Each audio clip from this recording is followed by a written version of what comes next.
Now it's time for a more lighthearted segment, Tips for Good.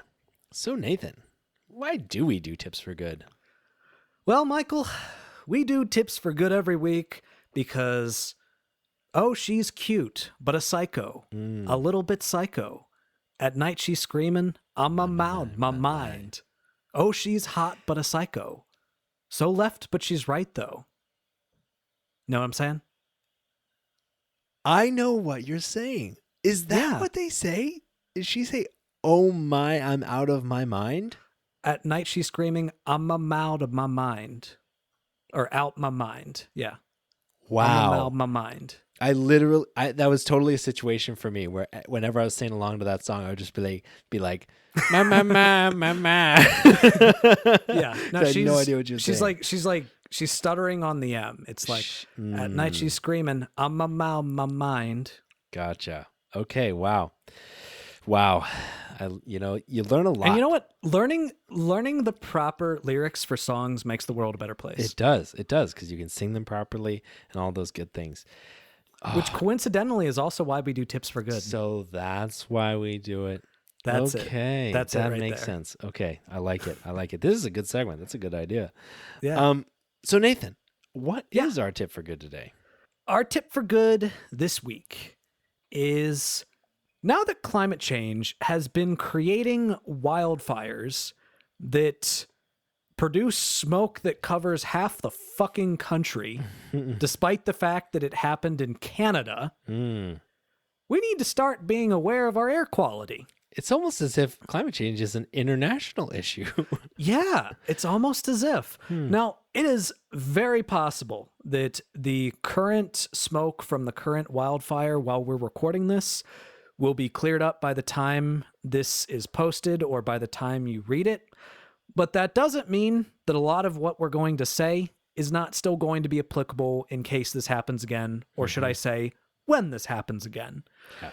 So first off, take care of yourself. There is an app, or rather there's a website called Airnow.gov, in which you can go there and you can type in your zip code and it will tell you what the current air quality is where you are living.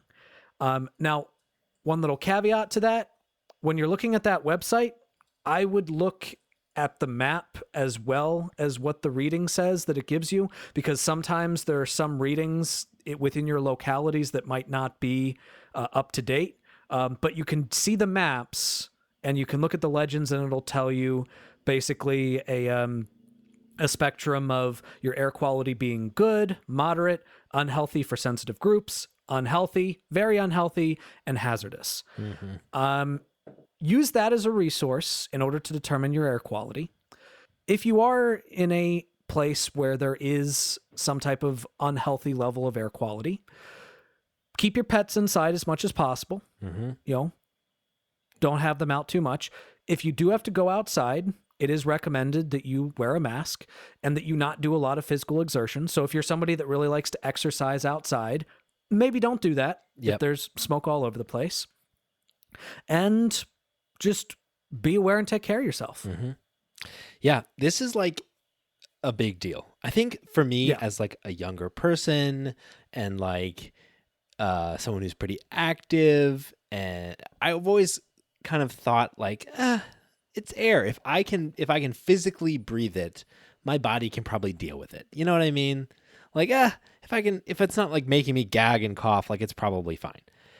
Yeah. But that's really not true at all. Well, I mean, even this morning, like in where I live, it's in the red zone, which is the unhealthy zone, not the very unhealthy zone, but the unhealthy zone. And I went outside this morning and like you could see smoke everywhere. Like there was like, it wasn't necessarily reducing visibility, but you could see it and you could smell it.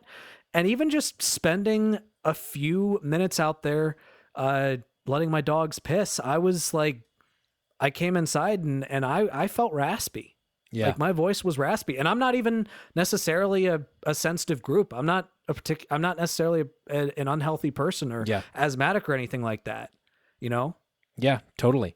Yeah. I mean, and that's the thing, to your point, these kinds of events are just going to get more common. Yeah. Air pollution, which this is included in, already accounts for an estimated 7 million premature deaths per year worldwide, which is only going to go up. And you might think like, oh, well, how common is, a huge wildfire? How problematic is this really? But like a lot of cities experience on a semi-regular basis at least elevated levels of air pollution. And so like being aware of your air quality, having resources on hand like N95 masks in order to like help filter out low quality air can actually lengthen your life. And that's Tips for Good.